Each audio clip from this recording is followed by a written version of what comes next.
Good morning. It's time to wake up fresh. And today you're here with Jenny. Take a breath with me. Let your shoulders settle.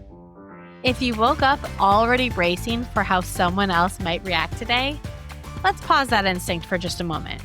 You don't need to become someone new today. You're allowed to come back to yourself. Let's wake up fresh together.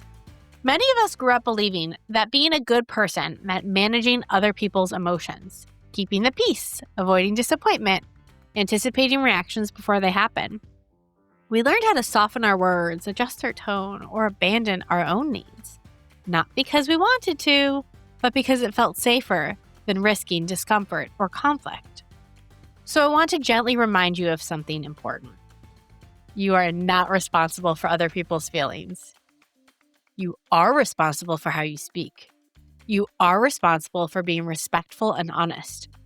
But you are not responsible for how someone else processes your boundaries, needs, or truth.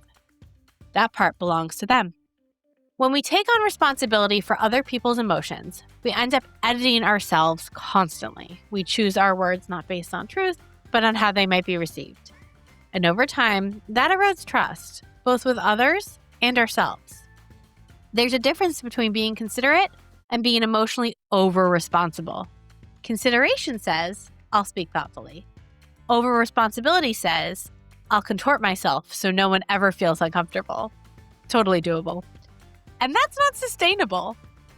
You're allowed to say something true even if it disappoints someone. You're allowed to set a boundary even if someone doesn't like it. You're allowed to change your mind without managing the emotional fallout. Other people are allowed to feel their feelings. Disappointment does not mean you did something wrong. Discomfort does not mean you are unkind.